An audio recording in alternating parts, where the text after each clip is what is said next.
राष्ट्रवादीचे खासदार आणि अभिनेता अमोल कोल्हे सध्या वादात सापडलेले आहेत. त्यांनी वाय आय किल्ड गांधी या चित्रपटामध्ये नथुराम गोडसे यांची भूमिका बजावलेली आहे आणि या चित्रपटानंतर जितेंद्र आव्हाड आणि जयंत पाटील यांनी त्यांच्यावरती टीकास्त्र सोडलेला आहे, विरोध केलेला आहे त्यांच्या एकंदरीतच भूमिकेबद्दल. आपल्यासोबत या चित्रपटाचे दिग्दर्शक आहेत अशोक कुमार त्यागी. आपण त्यांच्याशी बोलणार आहोत आणि जाणून घेणार आहोत की नेमकं सत्य काय आहे आणि इतका विरोध या चित्रपटाला का होतोय. तुम्ही स्वतः दिग्दर्शक असण्यापूर्वी एक पत्रकार राहिलेले आहेत, अनेक डॉक्युमेंट्स तुम्ही गोळा केलेले आहेत आणि 45 ते 46 मिनिटांचा हा चित्रपट तुम्ही तयार केला आहे.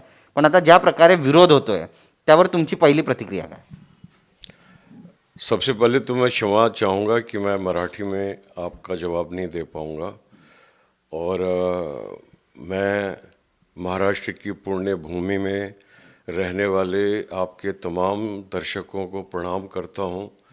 छत्रपति शिवाजी संभाजी महाराज, माननीय गोखले, तिलक, बाला साहब ठाकरे जैसे महान नेताओं को उत्पन्न करने वाली इस भूमि को मैं प्रणाम करता हूँ।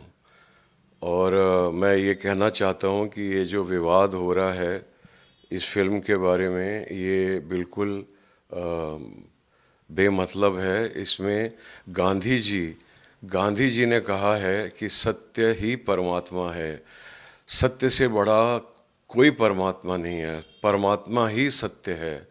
और मैं इस फिल्म को बनाने से पहले राजघाट पर गया और मैंने गांधी जी का आशीर्वाद लिया कि मैं सत्य को उद्घाटित करने जा रहा हूँ और अगर आप भी मेरे साथ होते इस वक्त तो आप मेरे कार्य की सराहना करते, क्योंकि मैं सत्य को उद्घाटित कर रहा हूँ। इस फिल्म का जो ट्रेलर है वो फिलहाल काफ़ी विवादास्पद है, बहुत लोगों ने इस पर आक्षेप भी लिया हुआ है और इसी के साथ साथ जो अमोल कोल्हे जिन्होंने भूमिका निभाई है उनको भी लेकर कई चर्चाएं अभी फ़िलहाल चल रही है।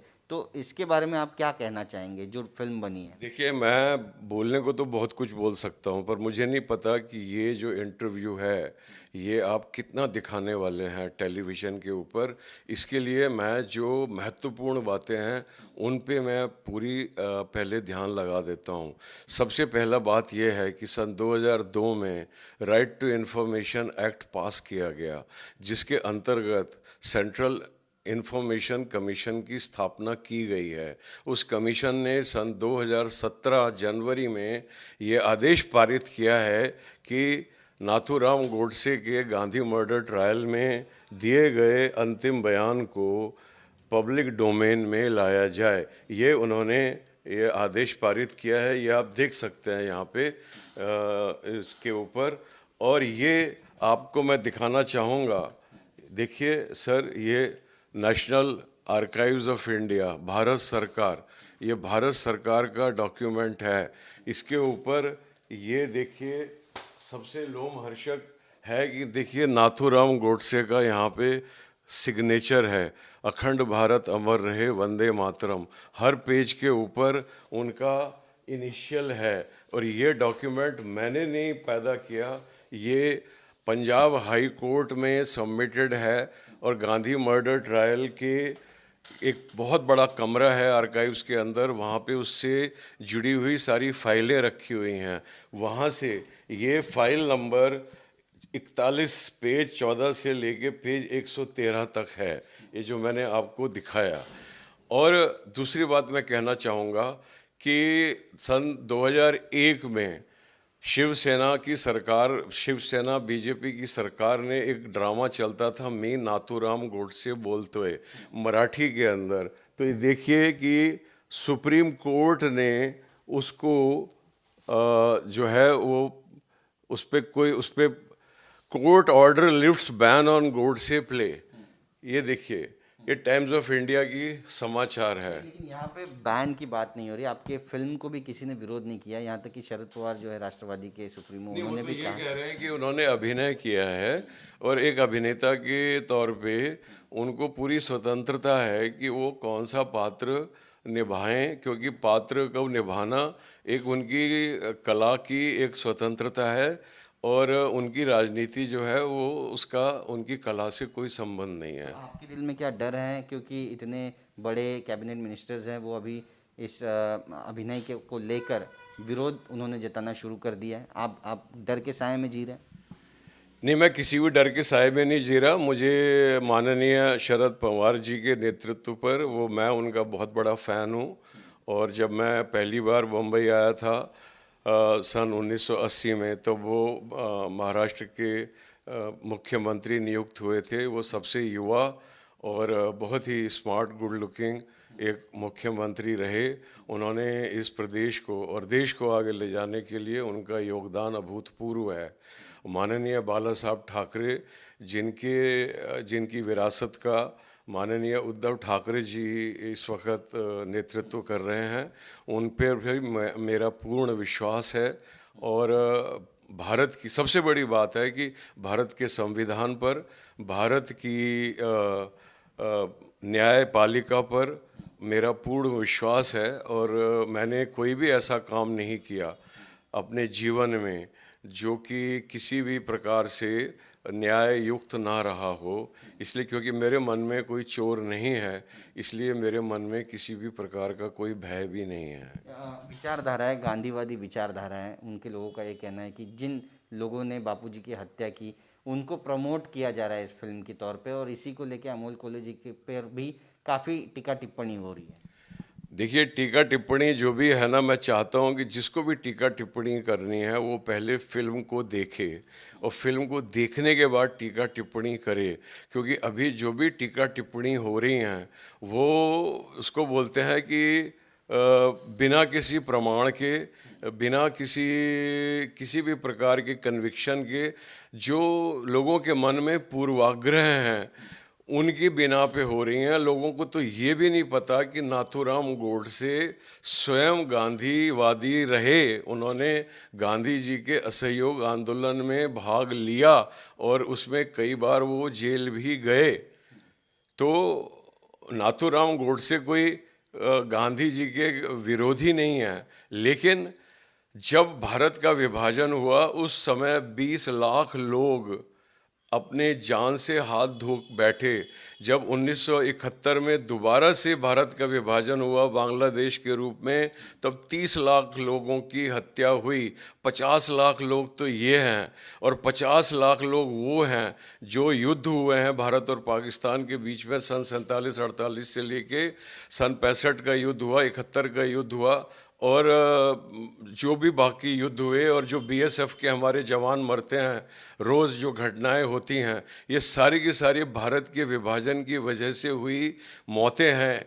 कि तकरीबन 1 करोड़ लोग अब तक अपने जान से हाथ गंवा चुके हैं। मैं पूछना चाहता हूँ तमाम बड़े नेताओं से कि ये जो 1 करोड़ लोग अपने प्राणों से हाथ धो बैठे हैं, आखिर इनके प्राणों के लिए कौन जिम्मेदारी लेगा? यही सवाल मैं इस फिल्म के माध्यम से करना चाहता हूँ। इस फिल्म में ऐसी कौन सी बात है जो अब तक दुनिया के सामने नहीं आ पाई? देखिए, ये एक नाटक के रूप में आया था। नाटक के रूप में आप देखते हैं कि सिर्फ स्टेज के ऊपर जो पात्र है वो संवाद बोल सकता है, पर आपने अभी फिल्म देखी और आपने देखा कि अरे माय गॉड, ये तो मैंने कभी देखा भी नहीं था, ये मैंने कभी सोचा भी नहीं था। इस फिल्म के अंदर वो फुटेज मौजूद है, वो वास्तविक फुटेज मौजूद है जो हमारे को उस वक्त हुए जो नर्स संहार हुआ, जिसको अंग्रेजी में बोलते हैं होलोकॉस्ट। हिटलर ने करीबन 1 मिलियन 10 लाख यहूदियों के प्राण लिए, उसको बहुत बड़ा होलोकॉस्ट बोला जाता है। और इसके अंदर अब तक 1 करोड़ लोग मारे जा चुके हैं और अभी भी गिनती चालू है। तो इस पर हम लोगों ने क्यों नहीं ध्यान लगाया? एक सच्चे भारतीय होने के नाते मैंने इसके लिए, जब मैंने ये CIC के आदेश को पढ़ा कि उन्होंने कहा कि नाथूराम गोडसे के आखिरी बयान को पब्लिक डोमेन में लाया जाए, तो मैंने इंटरनेट पे जाके नाथूराम गोडसे के आखिरी बयान को पढ़ा। उस बयान को पढ़कर मेरे पाँव के नीचे से ज़मीन खिसक गई और मैं कई दिनों तक रोता रहा। और मैं जब भी इस फिल्म को देखता हूँ मेरी आंखों में आंसू आ जाते हैं। मैं जानना चाहता हूँ समस्त नेताओं से, समस्त पॉलिटिकल स्पेक्ट्रम से इस देश के, कि ये जो हमने 1 करोड़ लोगों को की जान ले ली है, इसकी आखिर इसका उत्तरदायित्व कौन लेगा? कौन सी विचारधारा है जो लेगी? गांधी तो अहिंसावादी थे। मैं कहता हूँ 1 करोड़, 1 करोड़ एक गांधी और 1 करोड़ 2 गोडसे, क्योंकि गोडसे को 9 नवंबर 1948 को उसको मृत्यु दंड दिया गया और 15 नवंबर को उसको लटका दिया गया। इतनी क्या जल्दी मची हुई थी, और उसके स्टेटमेंट को क्लासिफाई कर दिया गया कि ये स्टेटमेंट पब्लिक डोमेन में नहीं आएगा। इससे क्या सिद्ध होता है, मैं ये जानना चाहता हूँ। मैं ये कह रहा हूँ कि मुझसे क्यों प्रश्न पूछे जा रहे हैं। आप इस फिल्म को देखिए, ये फिल्म आपसे प्रश्न पूछेगी, और मैं चाहता हूँ कि मैं एक्चुअली उत्तर ढूंढ रहा हूँ। मुझे कोई भी नेता जो ये फिल्म देखे और ये फिल्म जो सवाल कर रही है, कृपया उनका मुझे उत्तर दे। आप काफ़ी भावुक हो चुके हैं। एक मेरा पर्सनल सवाल है आपसे, क्या नाथूराम गोडसे जी ने जो भी किया आप उसका समर्थन करते हैं? देखिए, मैं किसी भी तरीके से हिंसा का समर्थन नहीं कर सकता, लेकिन कानून के अंदर भी ये कहा जाता है कि हत्यारे ने किस संदर्भ में की है। अंडर ग्रेव इमोशनल प्रोवोकेशन अगर कोई हत्या की जाती है तो उसकी जो सज़ा होती है वो कोई और होती है। एक कोल्ड ब्लडेड जो मर्डर होता है वो दूसरा होता है। तो ये जो हत्या हुई है, ये एक नॉर्मल सर्कमस्टेंसेस के दौरान में नहीं हुई। जो आप फुटेज नहीं देख पा रहे हैं, ये गोडसे के चारों तरफ हो रहा था। और मैं ये कह रहा हूँ कि महाराष्ट्र की भूमि में ये विवाद क्यों हो रहा है। मैं तो भावुक इस बात पे हो रहा हूँ कि नाथूराम गोडसे का कोई लेना देना नहीं था। मारे जा रहे थे तो बंगाली मारे जा रहे थे, पंजाबी मारे जा रहे थे, महाराष्ट्र में तो कोई नहीं मर रहा था, सब सिक्योर थे।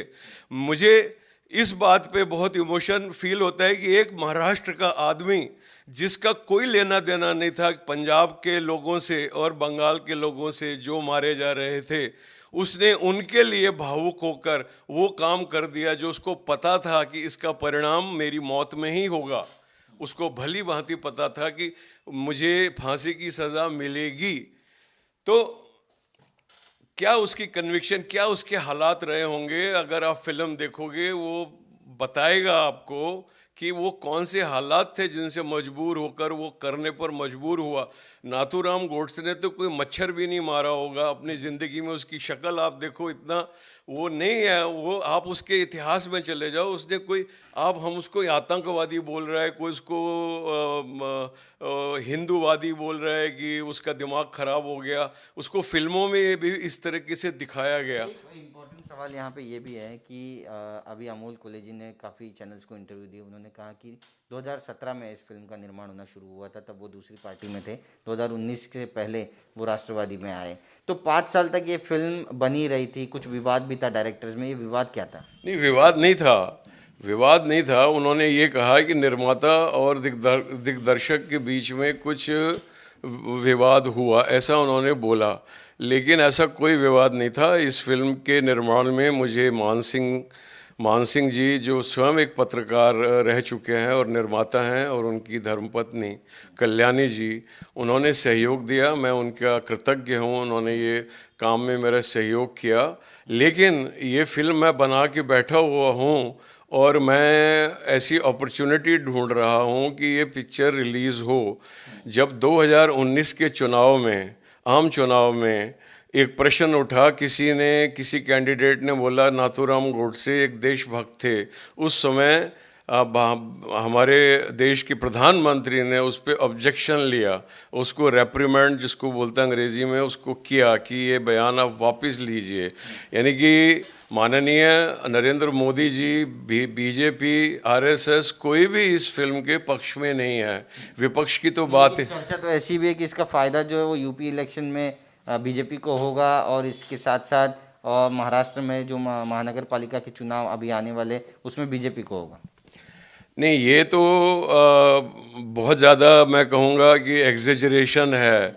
क्योंकि आम यहाँ के जो नागरिक पालिकाओं के चुनाव के परिणाम तो ऑलरेडी आ चुके हैं काफ़ी सारे, और फिल्म किसी ने देखी नहीं है, उसका कोई भी परिणाम नहीं आया।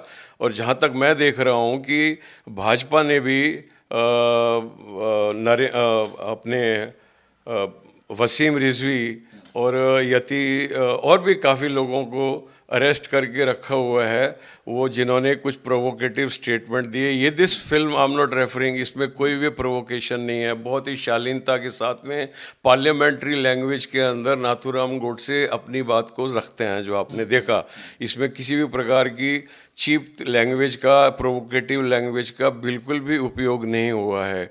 तो मैं ये कहना चाह रहा था कि बीजेपी अगर उत्तर प्रदेश के अंदर जो चुनाव जीतने की संघर्ष में लगी है, तो वो बिना पोलराइजेशन के चुनाव जीतना चाहती है, जो मुझे बिल्कुल साफ स्पष्ट दिखाई दे रहा है। आप पत्रकार हैं, आपको भी दिखाई देना चाहिए कि वो सिर्फ कि एक आम आदमी की ज़िंदगी सिक्योर हो गई है, औरतों का रात में निकलना संभव हो गया है, विकास के कार्य हुए हैं, मुसलमानों के भी घर बनाए गए, उनको भी खाने के लिए राशन दिया गया। इस पर वो पूरा चुनाव हो रहा है, वो किसी भी रिलीजियस पोलराइजेशन पे नहीं हो रहा है।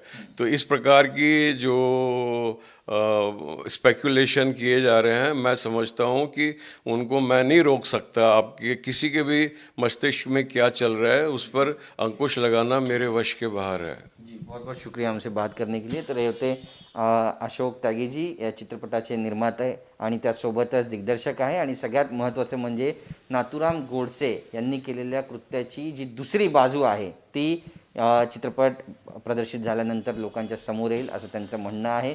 आणि एकंदरीतच या संपूर्ण सिस्टमवरती त्यांनी प्रश्नचिन्ह उपस्थित केलं आहे. या चित्रपटाला आता प्रेक्षकांची किती पसंती मिळणार आहे हे पाहणं महत्त्वाचं ठरणार आहे.